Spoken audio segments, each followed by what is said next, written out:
حضرت عثمان غنی رضی الله تعالی عنہ څه کله باغیانو دی هغه قتل پسې روغللو او دی هغه کور نه محاصره وکړله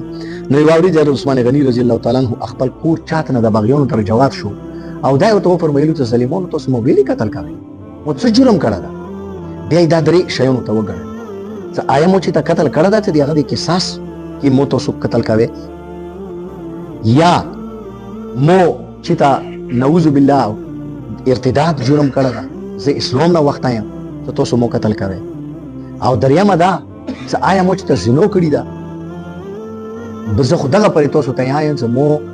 اسلام نه مخکې زمانه جاهلیت کې مو الحمدلله زینو نه ده کړي بیا پیغمبر علیه السلام باندې چې مو یې مون وروړل بیا به زه څنګه زینو کوم نو بهرحال دغه درې شیونه داسې دي چې دینه علاوه نور څه کوم دا که نه هغه قتل دا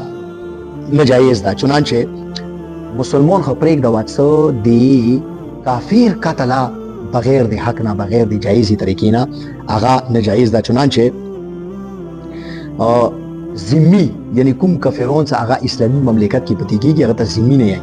د هغه متعلق روایتونو کې راځي چې کوم سړی ذمي قتل کی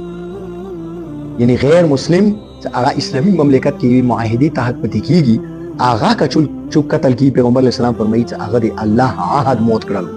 او کوم سړی چې د الله عهد موت کی هغه د جنت خوشبویي ونه سي حالانکه جنت داسې شای ده چې د هغه خوشبویي 70 سال مسافت نه هم بینولی شي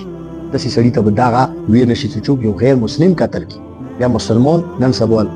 ډېر بد حال ده خصوصا موږ پښتانه خو بلکل چې کوم دا که نه داسې ګیه ګوزروي چې په معمولي خبرې باندې موږ قتل کوو شریعت موږ ته د غومبسې اجازه تا نه در کړه چې هغه ته ظلم سره مړه کړي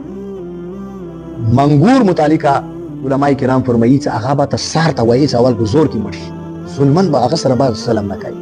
غومبسه څومره بادشاه ده چې هغه انسان ته دومره نقصان رسوي هغه متعلقه شریعت یې چې هغه سره ظلم مه کوه په اورې مه سېځوه